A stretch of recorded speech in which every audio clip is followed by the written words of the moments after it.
Si mencionamos el libro del Levítico, es probable que lo primero que nos venga a la cabeza sea un conjunto de leyes antiguas, densas y, para qué negarlo, un poco extrañas. Pero, ¿y si en realidad todo eso fuera la solución a un problema de vida o muerte para los antiguos israelitas? Bueno, pues vamos a sumergirnos en sus páginas para descubrirlo. A ver, para entender de qué va el Levítico tenemos que rebobinar un poco, hasta el libro anterior, el Éxodo. Hay que recordar bien la escena. El pueblo de Israel ya es libre, ha recibido la ley en el monte Sinai y acaba de terminar de construir el tabernáculo, que es, ni más ni menos, la morada de Dios. Y justo ahí, en ese momento que parece de triunfo total, aparece un problema, monumental. Imaginemos la escena por un momento. Es algo histórico. La presencia de Dios, de forma tangible y gloriosa, está ahí mismo, en mitad del campamento. Pero claro, esto crea una paradoja increíble. La santidad de Dios es como el sol. Su energía da vida, sí, pero su intensidad pura, sin un filtro, es peligrosa, es mortal. O sea que, por un lado, tenemos esta invitación increíble a tener una relación súper cercana con Dios, pero por otro, es una invitación peligrosa. Vivir al lado de una santidad tan pura exigía una forma de vida completamente nueva. Y es que el problema no era una tontería, era literalmente de vida o muerte. A ver, ¿cómo iba un pueblo imperfecto a sobrevivir justo al lado de un Dios cuya santidad es como un fuego que consume todo lo que no es puro? Hacía falta una respuesta y la necesitaban urgentemente. Y esa respuesta llegó. Llegó en forma de lo que podríamos llamar un manual de instrucciones de Dios. Y ese manual es precisamente el libro del Levítico. Por eso es tan importante no verlo como un libro de reglas frías y distantes. Es mucho más. Es un manual de convivencia, un protocolo para la relación. Es la guía de Dios para que su pueblo no solo pudiera acercarse a Él sin peligro, sino para que con el tiempo llegara a reflejar su propio carácter. Y esta guía divina se basaba en un sistema muy completo con 3 pilares. Primero, un sistema de sacrificios para poder lidiar con el pecado. Segundo, un sacerdocio que hiciera de puente, de mediador. Y tercero, una serie de leyes de pureza, diseñadas para enseñar a Israel a vivir de una forma diferente, apartada para Dios. Vale, aquí hay que pararse un segundo porque esto es fascinante. Solemos pensar que los sacrificios eran solo para pedir perdón por los pecados, pero iban muchísimo más allá. El holocausto, por ejemplo, era una expresión de entrega total. La ofrenda de paz era, literalmente, sentarse a la mesa a compartir una comida con Dios.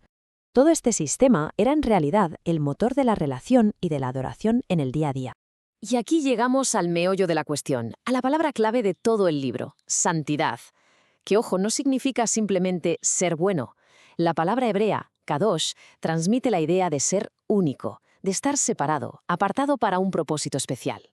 Era como si Dios le dijera a Israel: os he elegido para que seáis diferentes a todas las demás naciones, porque sois míos. Y para que nos hagamos una idea de lo importante que es esto, este concepto de santidad se repite 152 veces en el libro, más que en ningún otro libro de la Biblia. Vamos, que no queda ninguna duda de cuál es el tema central aquí. Y claro, todo este sistema de santidad y sacrificios alcanzaba su punto más alto, su momento cumbre, una vez al año, en un día que funcionaba como un reinicio absoluto para toda la nación. Ese día era el día de la expiación, el famoso Yom Kippur. Era el día más solemne y más crucial de todo el año, el momento de confrontar y de limpiar el pecado que se había acumulado en toda la comunidad. El ritual era de una solemnidad increíble. Lo primerísimo que hacía el sumo sacerdote era ofrecer un sacrificio por sí mismo, reconociendo su propia imperfección. Y solo entonces, ya limpio, podía entrar en el lugar más sagrado de la tierra para interceder por el pueblo. Era, como decíamos, el gran botón de reinicio nacional, una limpieza total que restauraba la relación con Dios por un año más. Pero ojo, porque aquí es donde el Levítico da un giro que a lo mejor no nos esperamos. No se trata solo de rituales. El objetivo final no era la ceremonia en sí, sino la transformación del corazón de la gente y de toda la sociedad. Y este versículo lo es todo. Sed santos, porque yo soy santo. La meta no era simplemente hacer cosas santas, sino ser gente santa. Lo que Dios quería era que su propio carácter, su justicia, su generosidad, se reflejaran en el día a día de su pueblo. Y el capítulo 19 lo deja clarísimo de una forma súper práctica. Ser santo no era algo solo para el tabernáculo, era para la vida real. Significaba dejar parte de la cosecha para la gente pobre, significaba no mentir, ser justo en los negocios y, por supuesto, la famosa frase «amar al prójimo como a uno mismo». En resumen, la santidad se demostraba en cómo se trataban los unos a los otros. Y esto nos obliga a hacer una distinción que es fundamental: la diferencia entre la ley ceremonial y la ley moral. Claro, muchas de estas reglas estaban ligadas al tabernáculo, a un tiempo y a un lugar muy concretos.